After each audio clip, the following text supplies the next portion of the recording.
Hey everyone, welcome to another session of A Day in the Life of a BA. I'm James, the president of IIBA Ireland, and I'll be your host today. At IIBA Ireland, our mission is to support professionals by sharing knowledge, common terminology, and practical insights into the work of business analysts across different industries. This series of A Day in the Life of a BA will give you the chance to hear directly from BA professionals about their typical day, like their processes, the tools and techniques they use, and the challenges and successes they encounter within their industry. So each month, we're inviting a BA professional to share their personal journey, highlighting the approaches they take, the technologies they rely on, and real-world examples from their work. So whether you're considering a career in business analysis, already working alongside BAs, or simply looking to deepen your understanding of the role, today's session is designed to give you that clarity, confidence, and a shared language for working effectively with BAs. And today, I'm delighted to be joined by Sumeesha, a business analyst who works in IT consulting. Sumeesha will be walking us through her own day in the life and sharing practical insights from her experience. Throughout the session, please feel free to turn on your cameras and don't hesitate to drop your questions either into the Q&A tab or into the chat, where we'll address them at different parts of the presentation. So without further ado, Sumeesha, it's over to you. Hey, thanks, James. Thank you so much. Hello, everyone. Hello and welcome, everyone. It's such a pleasure to see you all here at the Zoom room today. And I hope I'm audible. Yeah, cool. Okay. So it really feels great to connect here in the shared space. Yeah. And even though I know we are miles apart, I know for some it could be morning, and for others it could be afternoon, it could be evening. So good morning, good evening, good afternoon. And right now we are in the same moment here. So let's begin. I'm just going off video. Alrighty. So isn't this the beauty of a global platform? Like, I'm so grateful to see you all, and thank you very much for being here. And a special thanks to IIBA Ireland and to James team for making this possible. So before we dive into today's session, okay, that's a day in the life of a BA in IT consulting, a little bit about myself. I'm Sumeesha, a business and technology leader with over 15 years of experience in the global platform, and I'm passionate about turning complexity into clarity and driving transformations. And over my years of experience, I worked in the banking field, in IT and consulting across Middle East, US, the MENA region, and APAC. So, alrighty. So before we get started, let's do a small icebreaker here. Let's drop in the chat where you're joining from. It's always inspiring to see the range of people that we have today. So can we have the chat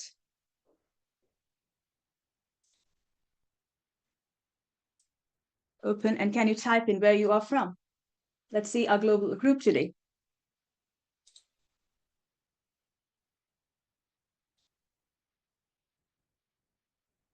Wow. We have people from New Hampshire, USA, Ireland. We have Masha from India. We have Simone from Trinidad and Tobago. We have from China, Lynn. We have Javelin. Wow. That's a beautiful global audience right there. So once again, welcome to our global group. And also, I just want you all to know that this is not just a conversation. So here we are. Think of this session as something we're going to build together, rather co-create, okay? And we are trying to find out value from this session. So feel free to share your thoughts in the chat or just simply reflect as we go. And towards the end, I'll be opening the floor so we can learn from each other's questions, experiences, and so on. So let's dive in and this. So here's what we're going to explore in the next 45 to 50 minutes. We'll be going through what a day in the life of a BA in IT consulting looks like. That's basically my day. And how I would be engaging that day with the stakeholders, asking them powerful questions and handling the conflict resolutions and the resistance. And how am I going to do this? That's where my presence and the emotional intelligence, these matter as much as the data do. So I'm just going to do a little kind of a dive into that. And then with that, we also go into, as BAs, how can we stay future ready with the tools and the techniques and use our very new friend AI. And following that, we'll open the floor for your questions, insights, stories, everything from you. So on that, let's get into the first session. What happens in my day? So, jumping right into the heart of today's discussion, let me tell you the start of my day. No, I don't begin with all of these fancy dashboards or big presentations. Okay. When I start my day, I need alignment. I begin my day with alignment. So my mornings are about checking the pulse of the day. So it's about the emails, the dashboards, the tickets, basically the Scrum board, the Kanban boards, the cards on the Kanban. I'm a big fan of Kanban professional. So I'm a Kanban management professional. And I love using the Kanban boards and the system and the steps in it. So it's actually giving me a complete design of how my day should be. So why I do this is not that I love my inbox, okay? It's just that, once I know what are the fires, so let's say where the flow is, and where am I needed most, I can take my day forward, right? And coming to that, let's say like, or I don't know for everybody, but then personally, mine is from 9 to 5, my work time. I consider after my 1 hour of this information scanning, the next is my golden window. That's the 10 a.m. to the 1 p.m.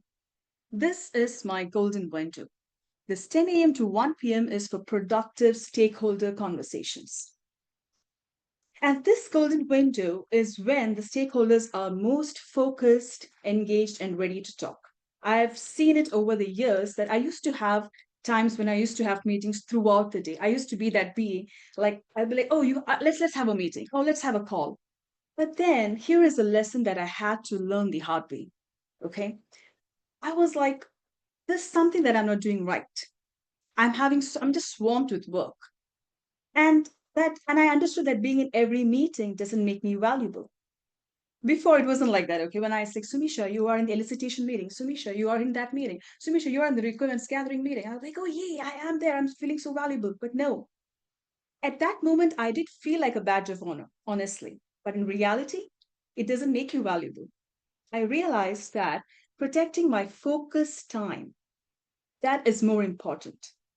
I realized that not every meeting needs a full room. Some can just be an email. It could be a quick chat. It could be a short call with just the right people. And once I made that shift, that cute little shift, trust me, my productivity and my impact, that skyrocketed. And that's when that that mindset shift happened to me. And I realized that, okay, fine. I think I'm in a position where I could ask them, and I learned to ask, can this be handled asynchronously? Maybe can I have this discussion over an email?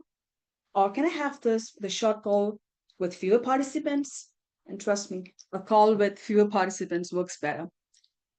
So that mindset shift happened after I went into a research and investigation of stats and from my own experiences. As you see on the slide, you see that executives spend almost 40% of their time making decisions. That executives or executive leaders replace them with all of us, like our business analysts like us.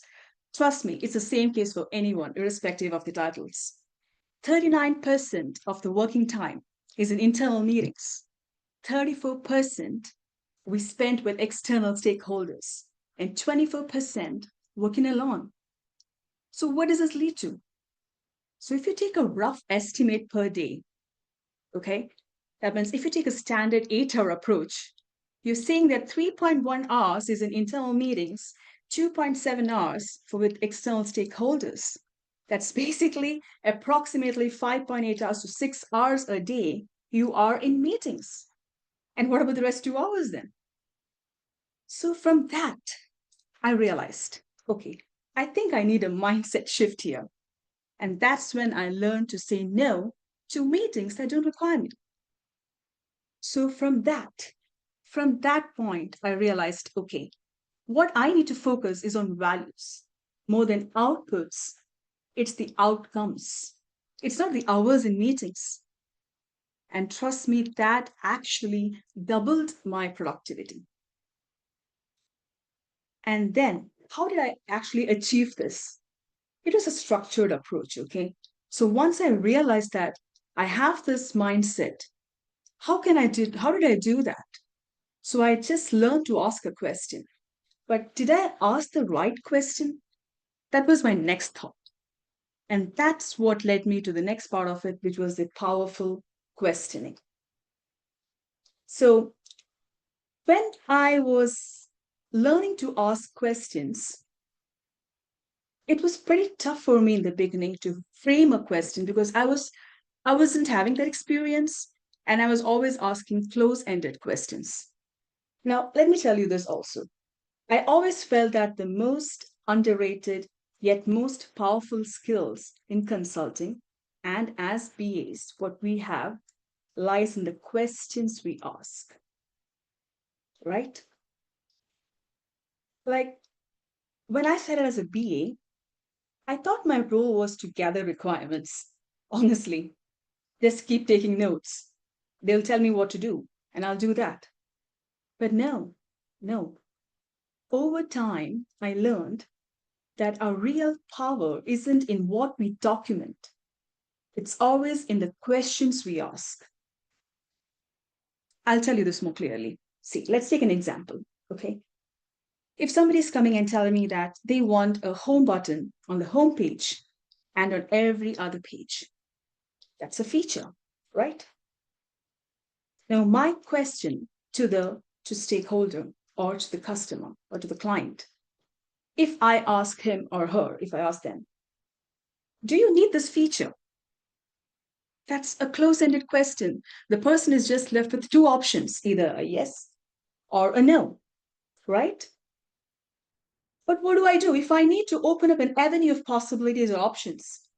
It's just reframing the question. I ask, instead of do you need this feature, I would ask, what problem will this feature solve for you? That person would start thinking. They'll be like, okay, so it's not just a yes or no. What can that give me? What does it bring to the table? What value does it give me? And we help them see that big picture. So that one shift in there, that powerful questioning, that changes the conversation. It takes us from the wants to the needs. So basically, questions like what problem are we solving? Or what does success look like here? What if we are missing something? What are we missing here? You know, McKinsey has long emphasized that questions are the currency of consulting because the right questioning just does not give you an answer. It unlocks insight, it reframes the problems, and it realigns the stakeholders who might otherwise be at odds. So let me give you a few of my favorites, okay, that always opens doors for me. When you're in a meeting, as you after everybody comes into the room, we start with the problem, we focus on it, and we always lose focus.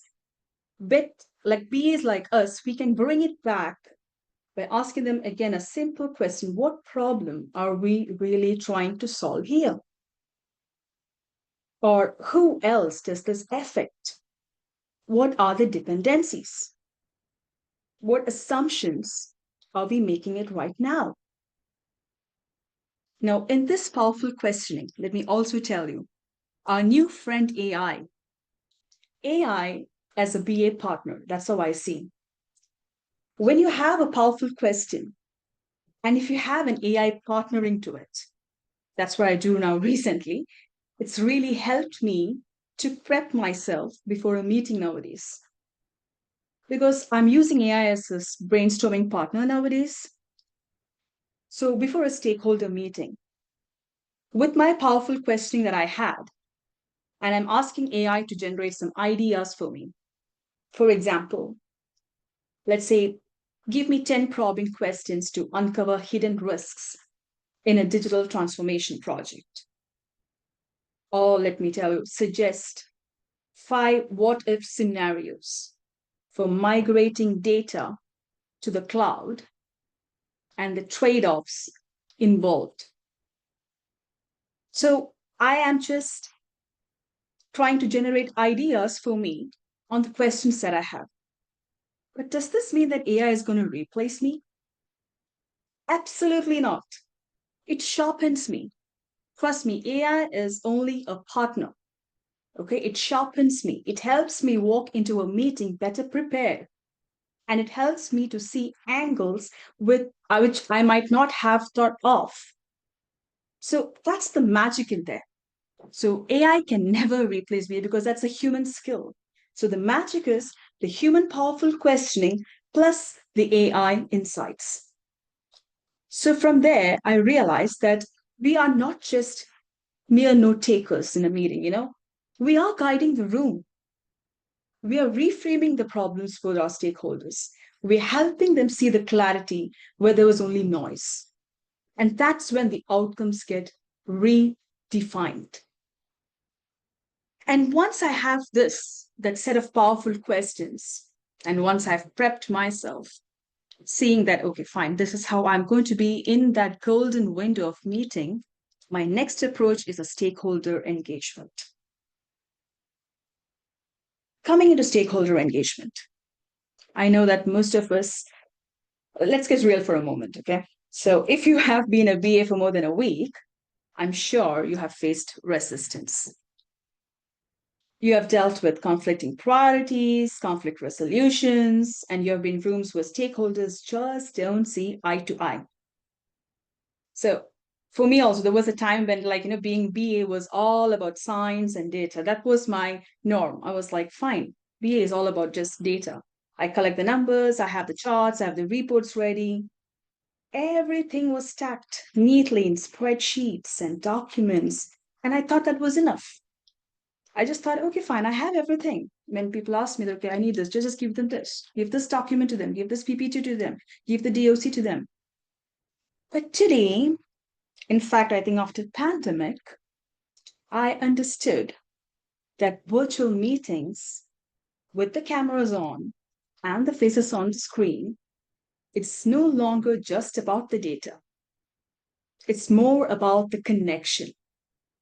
Because when you actually see your stakeholders, you realize that data alone doesn't drive alignment. Along with the data, people do. Have you noticed that? I think we should have a quick chat here. Yeah? Like, do you think so? I think just quickly let's put in the chat. Like, how do you feel talking to a stakeholder? Just in one word, on a daily basis.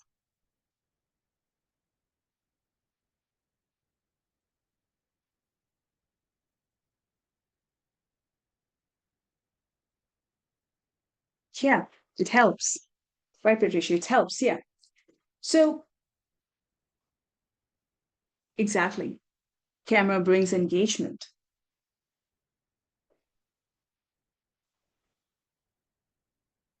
Yeah, because you actually feel in that moment. Now, let me tell you this. So, when they want, even if, yeah, the emotions, exactly, that's where I'm getting at. The emotional part of it, attention, correct. So, it's that emotional part of it. And that's when I realized that emotional intelligence is no more a soft skill. It's basically a business skill now, if you see. Because in those moments, I then started digging deep into it. And I realized that there is something called as the art of mirroring. All right. So let me tell you this. If a stakeholder leans forward, I lean forward too. It's a subconscious way of saying, I'm with you. And if they use certain words repeatedly, I borrow their language. Like, let's say, for example, when I'm talking and I'm telling, Oh, I need that. I think I need it. So when can I have that? I think I need it. So I'm going to catch on those words, I think, need. And when I respond, I'm going to say, so what do you think you need? That creates a connection because I borrowed their language. It signals that I'm not just hearing them, I'm truly tuned in. And that small shift, that very slight shift, it creates a comfort. And once people are comfortable, they open up. Because here's the truth, let me tell you. What stakeholders say is only half the story. And what they mean is hidden underneath. By staying present in that moment, listening beyond words, those hidden truths surface. And that's when you uncover not just requirements, but real needs. Now, and let me also emphasize this, yeah. Being present isn't passive, it's very active, an active listening skill.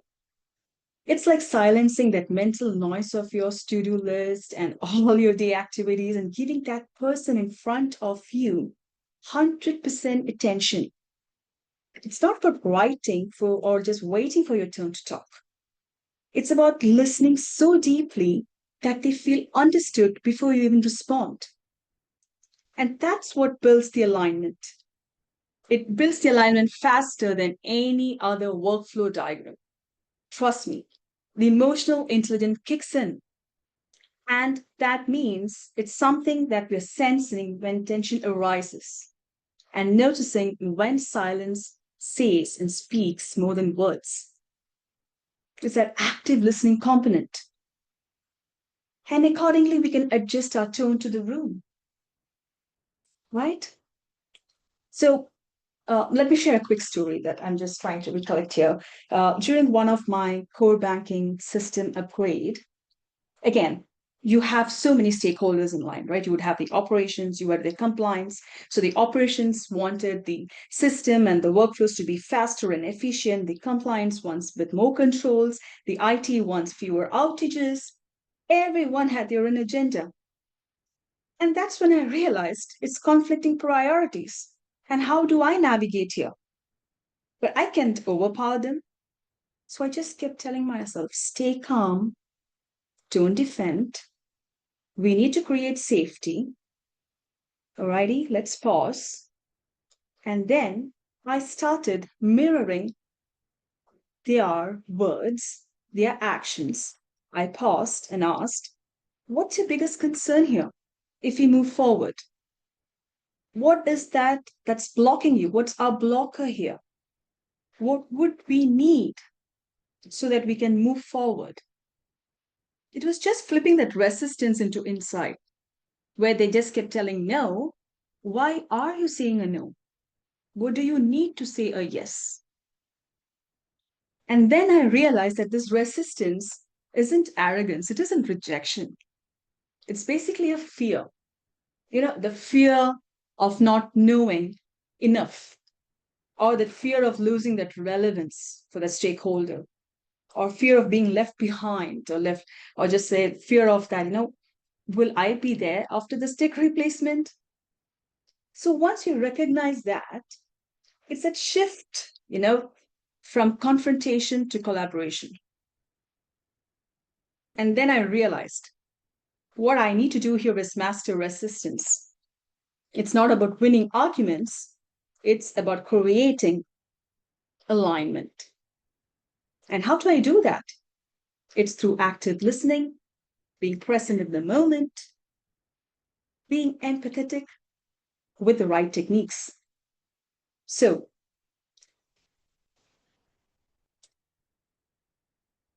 moving to the next slide, as it says here, I'm telling you that resistance is not fear. Sorry, it's just fear. It's not rejection. And it's what we do through is active listening. And as I tell you, emotional intelligence is very, very, very important. So if you see here, nowadays the emotional quotient says 58% of job performance is emotional intelligence. And that's true. We need the presence. And how can we get that done? As I told you, through mirroring, through language alignment, and through full attention. So always just keep this in mind.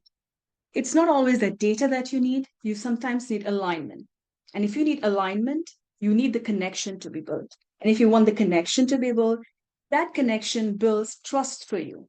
So it's not, again, the stakeholder resistance does not emerge from a rejection part of it, but it's basically a fear of not knowing. And it's not always disagreement. Now that I have the structure for the day, I know that the meetings are in, and I know that I've prepped myself. I've used my AI part of it for partnering and prepping myself. I've got my emotional intelligence lens ready. The next part of it is turning the ambiguity into clarity. That is my next work for the day. So, moving into this, let's talk about something every BA in consulting or throughout across the globe knows too well, right? Our friend, ambiguity. So, ambiguity, it shows up as unclear requirements, conflicting opinions. So, it's like stakeholders who say, we know we have a problem, but we just don't know what it is. And what's our job then? It's to transform that chaos into clarity, to turn scattered inputs into structured insights, and to give the team something they can actually act on.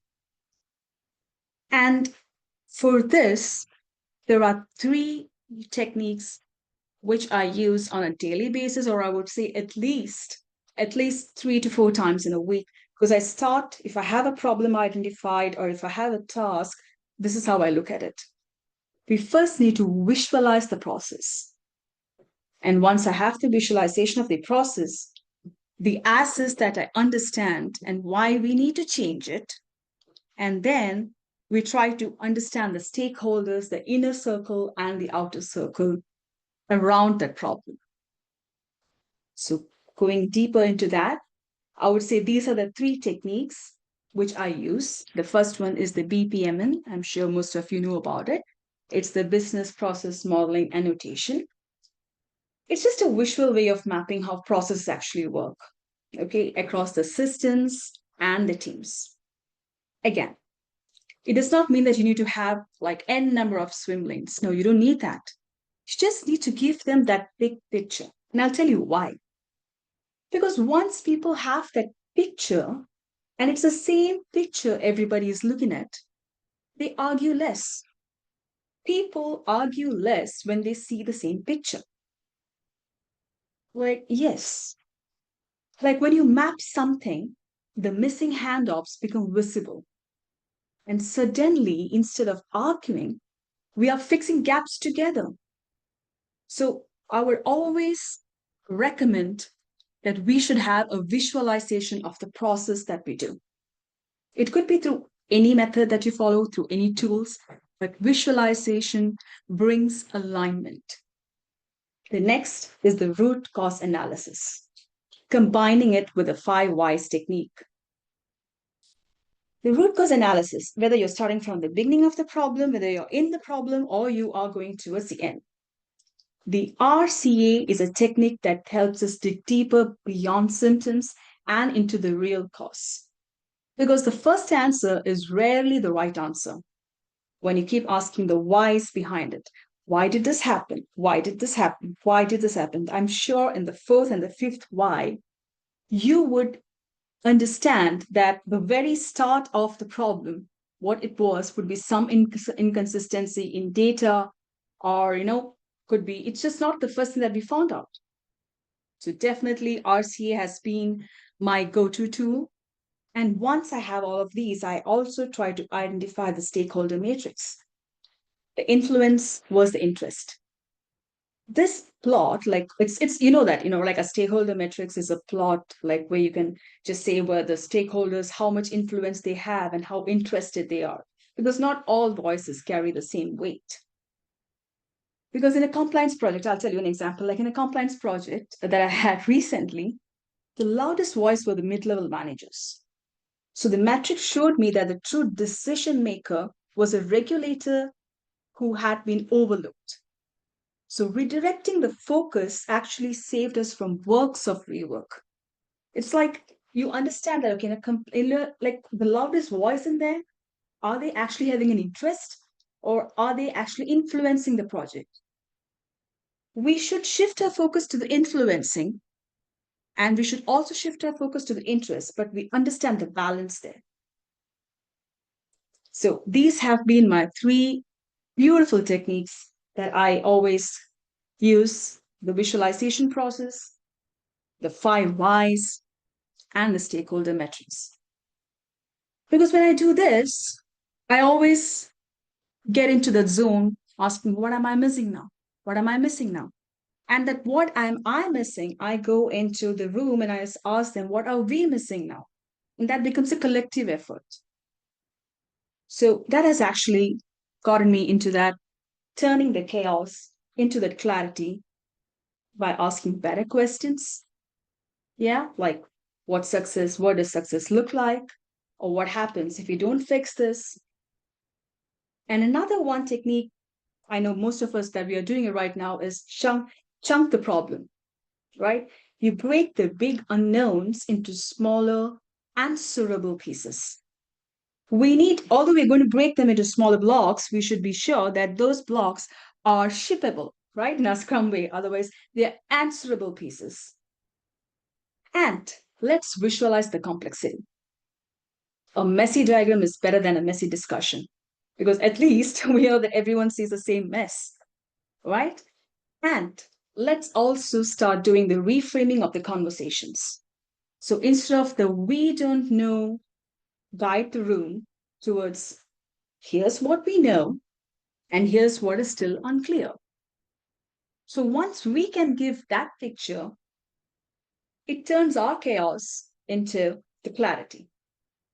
So I again say, like, if at all, just to sum it up, it's always ask better questions, chunk the problem, visualize complexity, and reframe the conversations. And at the end of the day, again, I tell you, ambiguity is not our enemy, it's our opportunity. Because we BAs, the change enablers, we turn ambiguity into clarity. We just don't bring order to the chaos, we bring direction to the transformation. Oh, let's go for a quick engagement here. Can you put in the chat that's one tool or technique you use to bring clarity when things feel messy?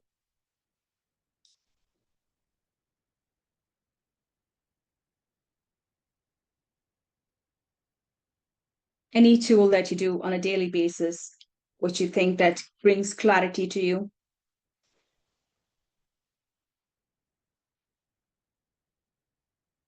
Wow. Process flows, yes. The visualization, context diagrams, great. Use case diagrams, perfect. Yeah. So, yeah.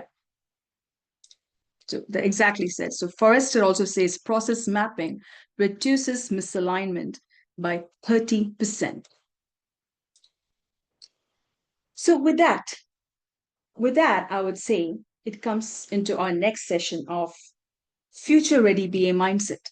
So once we have our powerful questioning done, we have our stakeholder engagement, and then we have the conflict resolution, all of that done. We also need to have a future ready BA mindset. What does that mean? That's building an adaptive future ready mindset. Now let's just shift gears and just talk something bigger here, okay? Rather than tools and techniques. As I told you from the beginning, mindset is the concept. In the business landscape today that's been evolving faster than ever, regulations shifting overnight, customer expectations keep climbing, and technology, especially AI is just rewriting how we work. Yeah. So, how do we as BAs stay relevant and future ready? And to this question, what I found out from our last, I would say, 8 to 10 months of research, I found three anchors, okay, that I found that help build an adaptive mindset. The first one is a shift from project thinking to product thinking. Because I'll tell you why.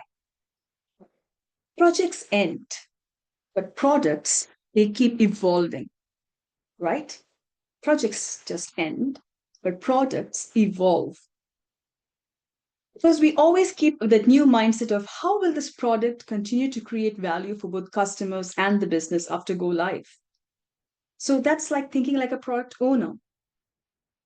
You balance the customer needs with the long-term business outcome. So it's more about outcomes. It's more about that maintenance. It's more about that continuation. That slight shift actually helps us keep a beautiful future ready BA mindset. The next one I would say is change. We should embrace change as constant. See, agility isn't a framework, okay? Agility is not a framework anymore, it's a habit. Because we keep reframing the backlog, we reprioritize it, we keep delivering incrementally. That helps us keep the project on track. So, we as future ready BAs, we don't fear change anymore, right? We are designed for it now because that's our thinking, that's our habit. So instead of panicking, we have reframed everything. The same thing goes for my third point, which is the partnering with technology, especially AI today. Again, as I say, AI is not here to replace us, it's here to sharpen us. So it gives you that mindset. Okay, are there any angles that I've missed? Let me prepare for that. And that way, I walk in prepared with angles that I might have missed. With the stats over here on the slide that you see, even Gartner has predicted that 80% of enterprises will be using AI powered assistance in BA, not to replace BA, in BA, product management by 2026. Because AI sharpens discovery. It helps us to identify, give the risks on it. There would be some blind spots, as I said. What am I missing? We could do those analysis. It just sharpens us. It gives us the tools to enable us to look in different angles and perspectives. And I'm telling you, the BAs who thrive tomorrow will be the ones who blend human empathy with digital intelligence. It's a combination of that magic world, you know. You need to have human empathy, which the systems can, and that can be also partnered with digital intelligence, with the data that we have.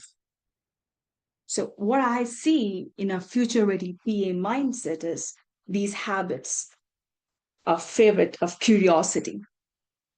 Let's always be curious and stay curious. Read the trends, join the communities, ask the why beyond your domain. It's beautiful to understand different domains, you know. You get various perspectives. Another one thing I would talk about is cross-pollinate. We should learn from different people, from different professions and titles, like learn from product managers, learn from the data scientists, the compliance officers. Let's not stay siloed. We need to go behind the horizons. Let's practice scenario thinking. That would be the next one I would suggest.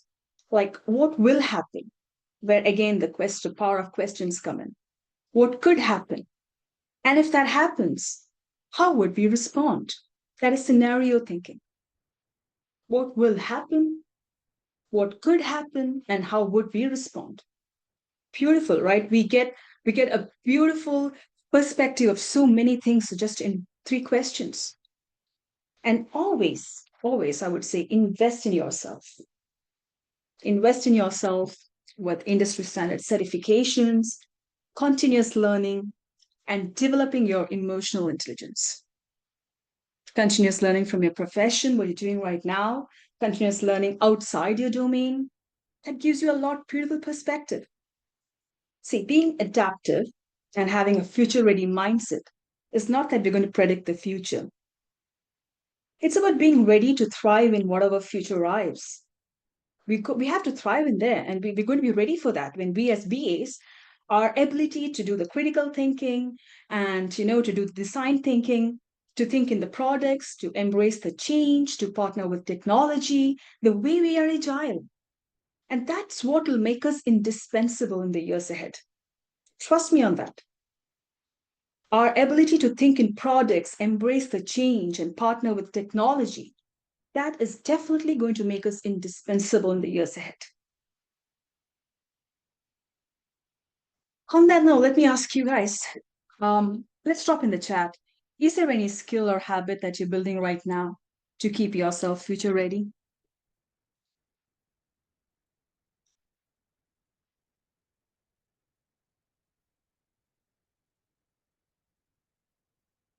Wow. Strategy analysis. Beautiful. Hey, there comes a Gen AI, prompt engineering. Always taking a course. That's continuous learning. Beautiful. Prompt engineering. Yes. Yes. That is exactly familiar with it. Cool. Yeah. Exactly. We are partnering with technology, right? We partner with it. It gives us so much different perspectives. And that's beautiful. And talking about that, let me just go into the next one. So I have curated a few of the VA, like a toolkit, which I can share right after this. And that's which includes some powerful BA questions. It's got some prompts for the BAs, what I use on a daily basis, and a question playbook which talks about the stakeholders, like what are the pain points, success workarounds for our developers, what questions we could ask them, and the prompts for it. From the product managers, project managers, at the operations level, for the executives, for the C-suite. So it's just a playbook. I hope that could be helpful. So I'll share it right after this. And coming into a reflection of our session today. And before we wrap up, I just once again want to thank you, taking a moment to thank you all truly. And before I do that, let me just do a quick reflection of our session here. So, as I tell you, the key takeaways, what I want you all to take from this is that we should ask powerful questions. We need to maintain our presence, stay in the moment. Clarity, to bring that clarity, let's have that mindset. When you stay present, you build trust because alignment, again, I'm telling you, alignment just not does not come only from data, it comes from connection. And this helps us turn ambiguity into clarity. Let's use these tools. Let's use the tools like you had mentioned, the visualization of the tools, the context diagrams, the swim lanes, all of those. And let's sharpen our listening skills. And let's also adopt a future ready mindset. Let's think products. There is a beautiful book, Product Operating Model. You must read it. It's beautiful. It's like how we actually start evolving when we start thinking products. Let's embrace change as constant. Because again, I'm telling you, we are enabling outcomes. We are not just requirement gatherers. We are value creators. We are conflict navigators. We are the future shapers. So we need to, so I think BA does not lie in documenting. It's always about enabling outcomes. So today, I ask, let's go back to your teams and projects. And my challenge to you is this: try one tool or one question or one mindset shift from today and see how it changes the conversation. Trust me, that will build your momentum forward. So once again, I thank you everyone for co-creating the space with me. And thank you, IIBA Ireland, James Dean, and our beautiful global audience. Thank you very much. So I think we can open the floor for questions and answers. Yeah, thanks so much, Sumeesha. That was a fantastic presentation. One key takeaway, or well, something that I always try to do as well. I could definitely relate to your point on the importance of separating wants from needs, because a lot of the time as a BA, you get into a stakeholder meeting or a requirement session, They're like, oh, I want this, I want this, I want this. But when you frame it back to a problem or an opportunity as the business need, a lot of the time those wants are actually not things that will actually solve the problem. So can definitely relate to that. Really enjoyed that point. And being careful of your time.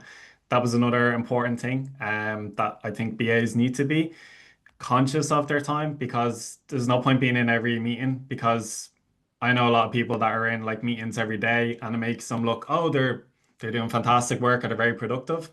But if it's not a working meeting and if it's not relating back to what you do in your work, then it's not really valuable. So you need to be conscious of your time. So I really appreciate those 2 points. Thank you. Thank you, James. Thank you, everyone. Um, we've one question in the Q&A chat. So it's from, I'm sorry if I'm pronouncing her name wrong, Shafie. Is the approach for a BA different as a consultant rather than working as a full-time employee for a company? If you ask me in one word reflection, I would say perks. Okay. Jokes apart. So I have worked as a consultant and I worked as a full time. I would say when you are full time, what happens, the beauty of it is the access to the organization, the system you work in, the transparency is more there. This is my approach. Okay. So I've always felt that when you're in the system, you get a lot of transparency. But when you work as a consultant, the transparency is comparatively less. So you have to jump a lot of hoops and loops to get there, to define the problem, and to get at least that first answer. So that's my take. So that's one thing that I've seen as a challenge, being a consultant and being a full time. I hope that answers at least a part of your question, Shifi. Yeah, if it doesn't answer your question, you can come off mute and you can ask a further question if you like.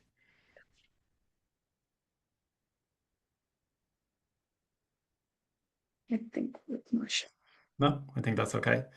One thing that I have a question. So do you find as a consultant that you're expected to be like an expert in whatever project you're assigned or the software or an application or in the domain? And if you are, how do you handle that as a BA? Good question. So that has happened a couple of times. So what they do is when you're a consultant, you need not be a subject matter expert for them. They always connect you with a subject matter expert in the system, in that particular organization, what I mean. So again, navigating there is the crux of the entire thing, like how you navigate it. So you do not have the knowledge that you really need, but you have the expertise. You have the expertise of how to get there and how to solve it. So that's where our skill is. And we should leverage that rather than getting to understand what the matter, like what the subject is. See, they are looking for our advice on that problem. It's not the subject as such. Hmm. So we see it in that angle. Okay, it's the problem that they want the answer.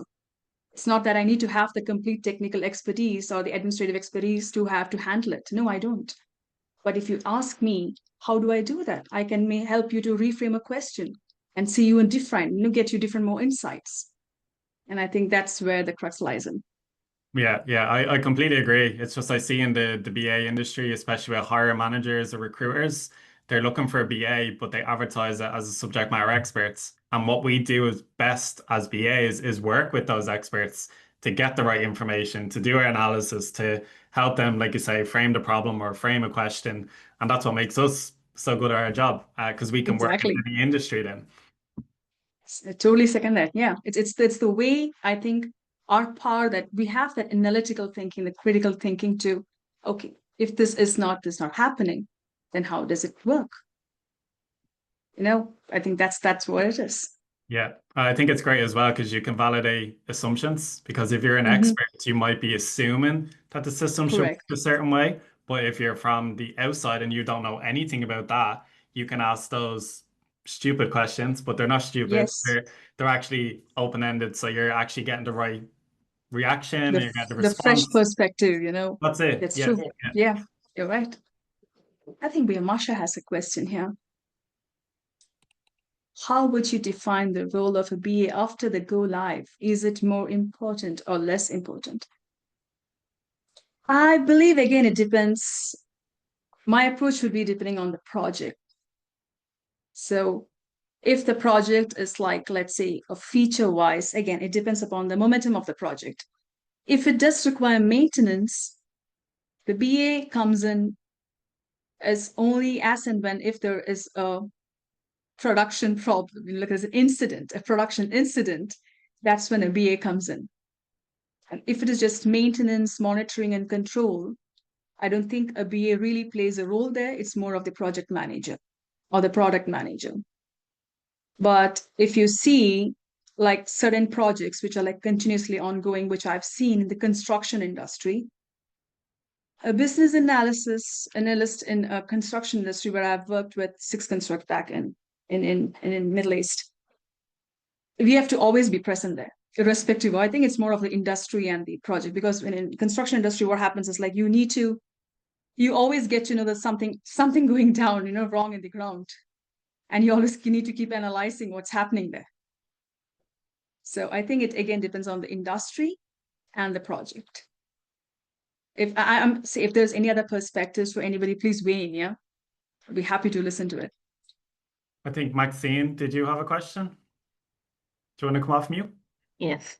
Hi. Thank you so much, Sumeesha. As in, like the whole thing of EQ was very enlightening. I don't think it's emphasized as much.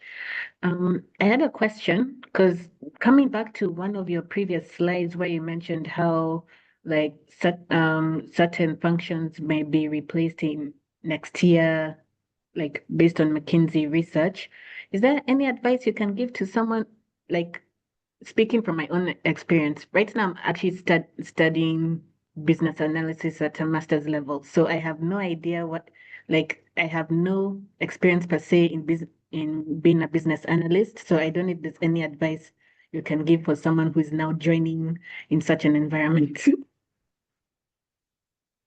Maxine, I must tell you that it's a beautiful subject that you have chosen, business analysis, because that business analysis angle is what gives you different perspective to anything and everything out here. Mhm. You take any problem in the world, is what helps you see what the problem is and define it and reach a solution. So it's beautiful that you have gone with that. The next question about AI. AI is not replacing, and we as BAs are not replaceable because the human insight, it's based on our human insight that these AI models are trained. Mhm. So, however you do it, whatever you do it, the training happens because of our patterns. So, the way I think and the way you think is totally different. Mhm. You could give a better perspective. Okay, you would be giving a more positive outcome, maybe. Mhm. So, AI can never have that. If AI can just give you one answer at a time, it can give you different variations. But let's say I have a room of these many people, we're having so many ideas. I don't think AI can ever replicate that. Mhm. So definitely, the statistics what they had mentioned was that they can use these AI models in-house. Most of the companies are moving into in-house AI models where they will be developing and training them. Mhm. And those will help us in order to get more insights or like as I told you, to ask powerful questions or prep ourselves for a meeting. But that's never going to replace the BA. That's for sure. Okay. Thank you. Thanks, Marsha. That's a beautiful question you have. I loved it.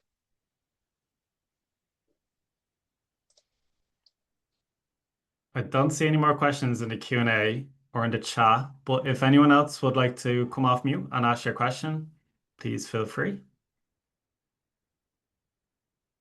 And even if not questions, I would love to hear the experiences. That'd be great. I think to add on to your question, Maxine, if you're looking to start as a business analyst, I would say you need to understand the fundamentals. So you need to understand what business analysis actually means as like a definition. You need to understand like what kind of areas you will be working in as a business analyst. And I would say this is where IIBA can help you because we have like the BABOK guides, the Business Analyst Body of Knowledge guides, which has all this kind of structure and the main key information that you can learn, like the key skills, the underlying competencies, the different areas called knowledge areas. I'm not going to go too much into it because don't want to take over the event. But if you want to reach out to me separately, Maxine, I'd be happy to guide you down that path.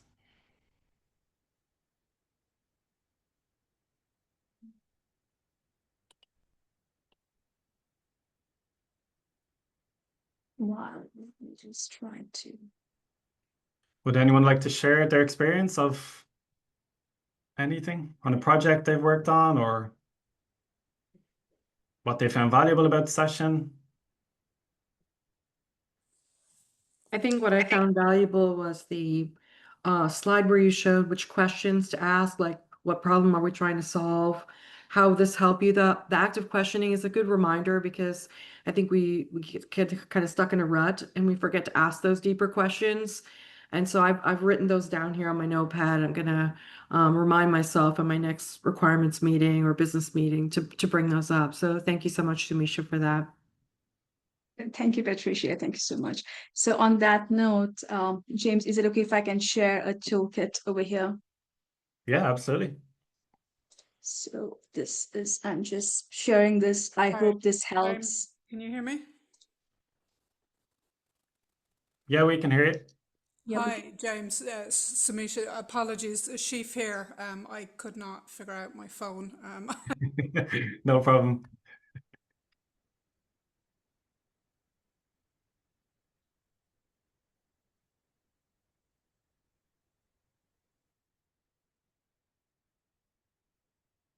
just put it in the chat. I hope this actually helps. So it's just encompasses like what questions we could ask.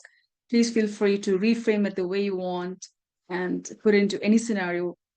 And trust me, just do it like this, well, a little bit of mind shift, and that's really going to help you build a momentum.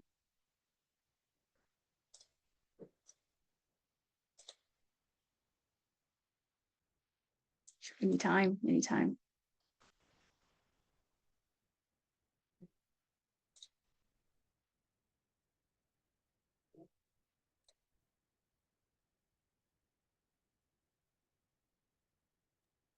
Okay, so we have 2 minutes left. Is there any other questions or anyone would like to ask anything to Sumeesha?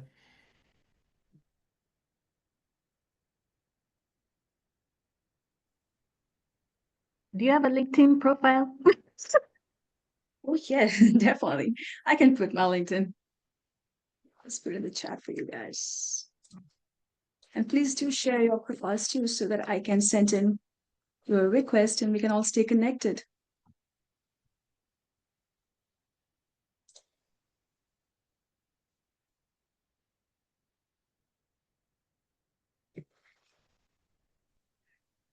And for anyone asking about the recording, the recording will be available on our YouTube channel, probably in about 5 days' time. So just keep an eye. But an email will go out to you guys just to inform you. Sorry, there's an Annie fan who has snuck in like one question, like very at the last minute. You want to ask a question? The question she's asking was, what does success look like for you, Sumeesha? Oh yeah, I'm so sorry, Annie. I missed that question. Thank you, Maxine. Thank you. Oh, sorry, What it's does just not success a look like? question rather than a comment. Yeah, I just found it interesting that when you're sharing the questions in the toolkit, often when I found out that when you ask the initiative or business stakeholders to 14 hours. think about this initiative and what does the success look like for you, and often they stack, they sort of, they don't know what they trying to look for to achieve in this initiative. Yeah, I just found it's very interesting. But then link onto made me pondering, how would you break down this question for the stakeholder in that case?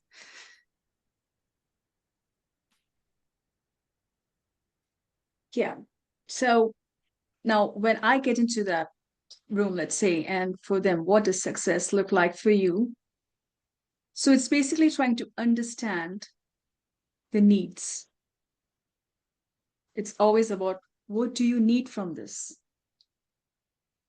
what is that outcome that you're looking out for this? If you wanted the ROI to go by 20%, what can help you achieve that ROI by 20%?